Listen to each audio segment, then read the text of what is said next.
I am sitting in my small apartment right now looking out the window at the morning light. 2 years ago, I graduated from college. I thought that day would be the happiest day of my life. I worked so hard for 4 years. I made the honor roll. My brother Marcus barely passed his classes. But when it came time to open our graduation gifts, I realized something painful. In this family, my efforts meant nothing. My achievements were invisible. And my worth was measured by how well I could clean the house. Before I continue with my story, I would love to know where you are watching from today. Drop a comment and let me know your city or country. And if you have ever felt invisible in your own family, if you have ever worked harder than everyone else and still been overlooked, then this story is for you. Please hit that like button and subscribe to the channel so you do not miss what happens next. Because what my parents did on graduation day changed everything. And what I did afterwards shocked them in ways they never expected. Now let me take you back to the beginning so you understand why that day hurt so deeply. To understand why graduation day broke something inside me, I need to tell you about my family first. The Thompson family lived in a suburb outside Dallas, Texas. We had a nice 2-story house with a double garage and a backyard pool. From the outside, we looked like the perfect American family. My father, Richard, was 55 years old and worked as a senior manager at an insurance company. My mother, Patricia, was 52 and had been a homemaker since my brother was born. She always said raising children was her full-time job, though I never quite understood what that meant since I seemed to do most of the actual work around the house. My brother Marcus was 2 years older than me. At the time of this story, he was 26 and I was 24. He had the biggest bedroom in the house upstairs with his own private bathroom. My room was at the end of the hallway, a small space that used to be a storage closet before my parents converted it when I was 7. I never complained. I learned early that complaining only made things worse. The favoritism started long before I could put a name to it. When I was 10 years old, I asked my parents if I could take piano lessons. I had heard a girl at school play during a talent show, and the music touched something deep inside me. I practiced on an imaginary keyboard for weeks, teaching myself to read basic notes from library books. When I finally gathered the courage to ask, my mother sighed and said we did not have the money for that kind of thing. 1 month later, my parents bought Marcus an $800 gaming system because, as my father put it, boys need their entertainment.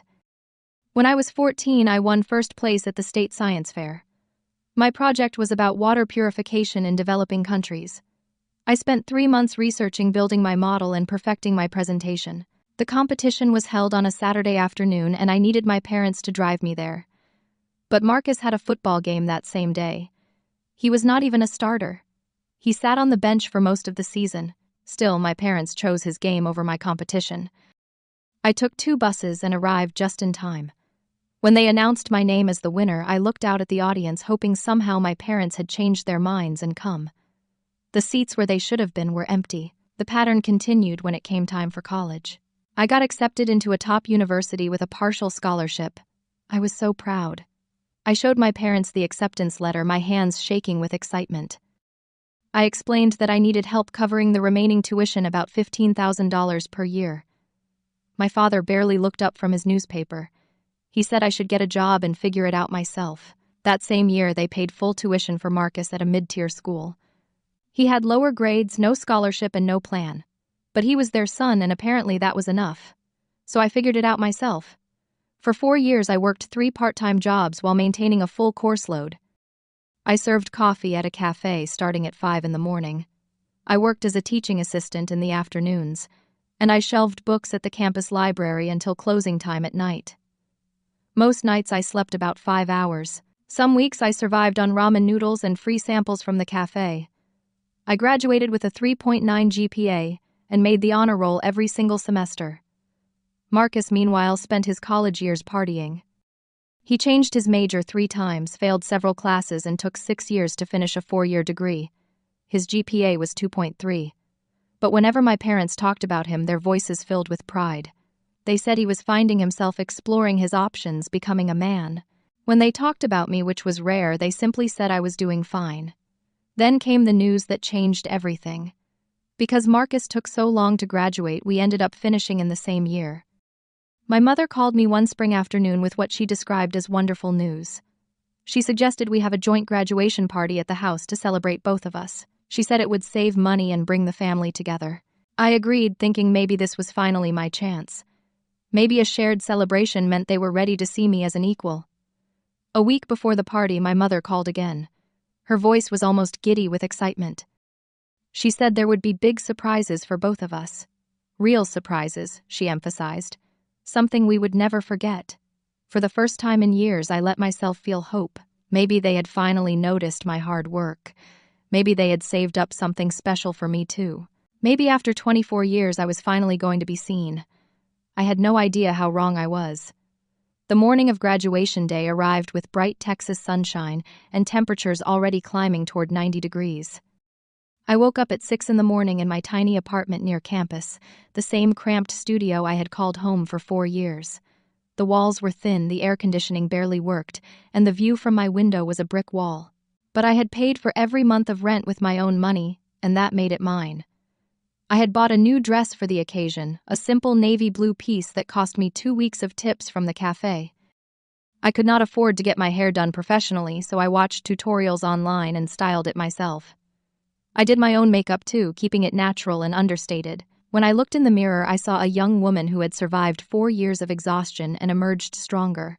I told myself that today was my day. I had earned this. The drive to my parents' house took about 45 minutes.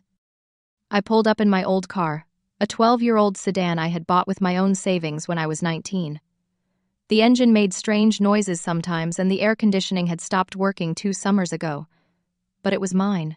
Everything I had was mine, bought with my own hands and my own sweat.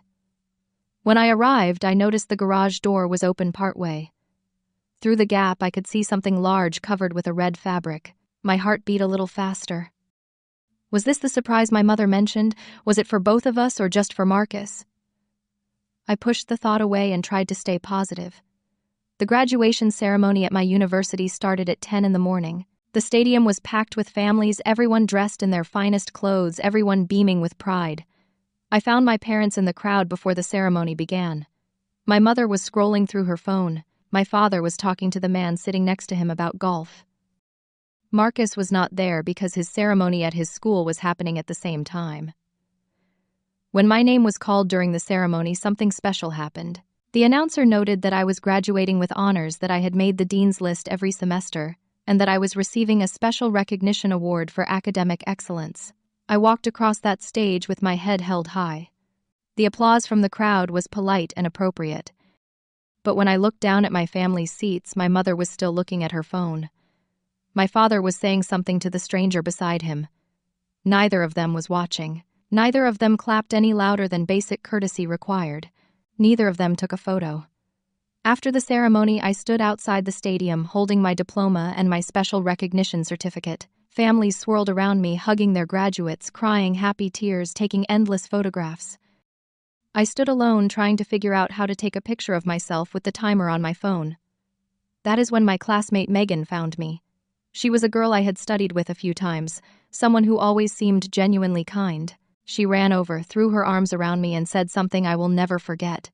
She said that I deserved all the best things in the world, that she had watched me work harder than anyone she knew, and that she was proud to have known me. I hugged her back and fought the tears that threatened to fall.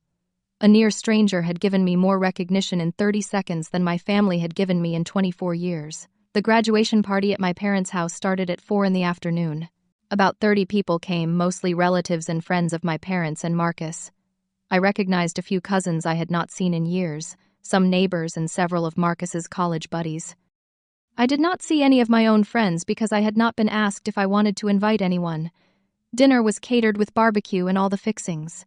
My father stood at the head of the long table in the backyard and raised his glass for a toast. He spoke for nearly 5 minutes about Marcus. He talked about how proud he was that his son had finally finished college. He talked about the great things Marcus would accomplish. He talked about how Marcus had grown into a fine young man with unlimited potential. Then, almost as an afterthought, he added 4 words, and Isabella graduated too. That was it. 4 words for 4 years of my life. After dinner, my mother announced it was time for presents. The excitement in her voice was unmistakable. She led everyone to the garage where that mysterious object still sat under the red cover. My father walked over to it with the dramatic flair of a game show host. He grabbed the fabric and pulled it away in one sweeping motion. Underneath was a brand new Ford Mustang, gleaming red, probably worth around $70,000. Marcus screamed with joy. He literally jumped up and down like a child on Christmas morning. My father hugged him tight and said he knew Marcus would do great things, that this car was a symbol of the family's faith in him. My mother was crying happy tears. The guests applauded and cheered. I clapped too. I smiled. I told myself to be happy for my brother, even though something cold was spreading through my chest. Then my mother turned to me. She was holding a cardboard box, plain and brown, no wrapping paper, no ribbon. She handed it to me with a smile that seemed almost amused. I took the box, still hoping, still foolish enough to believe that maybe there was something meaningful inside. Maybe car keys at the bottom. Maybe a check to help me start my new life. Maybe anything that showed they valued me even a fraction as much as they valued Marcus. I opened the box. Inside was a yellow plastic bucket, a pair of rubber cleaning gloves, a bottle of floor cleaner, a pack of dust rags, and a toilet brush. I stared at the contents, my brain refusing to process what my eyes were seeing. I looked up at my mother, waiting for her to laugh and say this was a joke, that my real gift was somewhere else. Instead, she smiled wider and said it was time for me to help more around the house. She explained that I would be staying home for a while before finding a job, and these supplies would help me contribute to the family. Her tone was cheerful, like she was giving me something wonderful. Behind me, I heard Marcus snicker. He said something about how at least I got something useful. A few relatives laughed. My father said nothing. He was too busy admiring the Mustang with Marcus.